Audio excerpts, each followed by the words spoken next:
James, so Filth, it's been one of those books that's been around that people say you can't adapt it for film, it can't be done. In many respects, you didn't have to worry about that too much. Not really.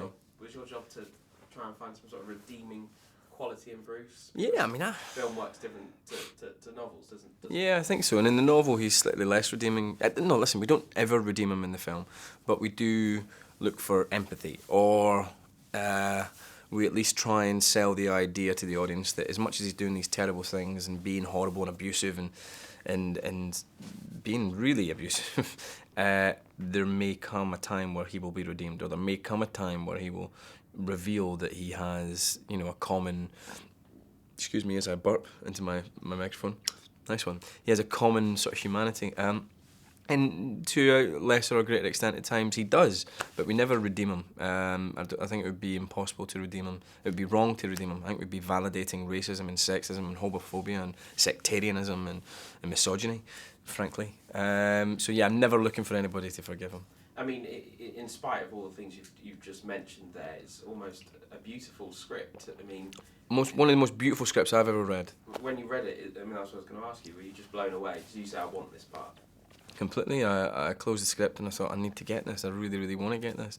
And I've only had that with, Narnia, Lion, the Witch and the Wardrobe and Atonement, really, where I knew, not just that I really wanted to get it, but I knew exactly what I wanted to do with it, nearly in every scene, and how I wanted to try and make an audience feel, and how I wanted to try and manipulate an audience at times, And that was dead exciting. I was quite aware that was not exactly sort of obvious casting for the part, but... It said you looked too nice, that was... Yeah, I'm too young and too sort of maybe clean cut, apparently, to people.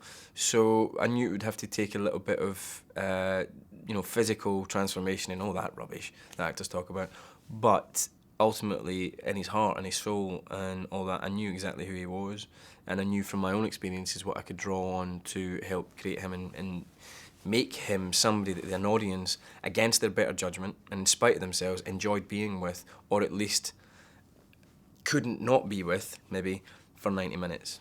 You mentioned there physically change yourself and all that rubbish that actors talk about, but you do physically change. You almost, like, your jaw almost becomes more aggressive. I mean, was he a character that's difficult to shake off when you clocked out? He was weirdly easy to shake off because everything pours out of him. You're meeting him at the worst day of his life, where he can't keep it in anymore.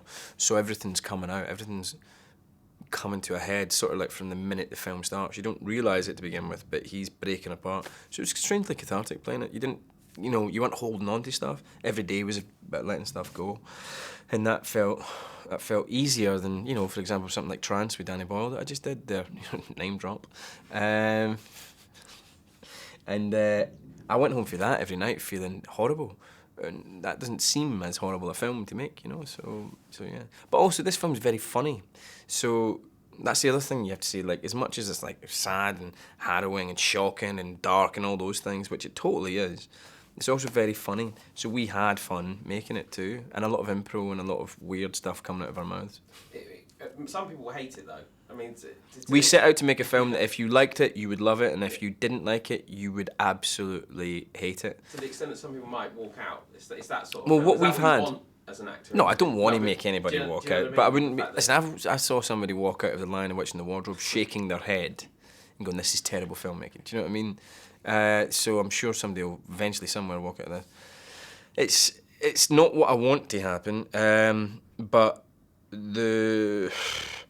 we thought we were going to make a film that 50% of the people liked or loved. That was our aim, and 50% of the people would be angry with us for making it, and that would be a success. And what we've been really lucky with certainly press reactions and for film-going reactions as well. I think we're the third highest opening movie in Scotland or something like that over the last week, and ever or something. And what we've found really heartening is that, the people who don't like it still really hate it, but they're in the vast minority.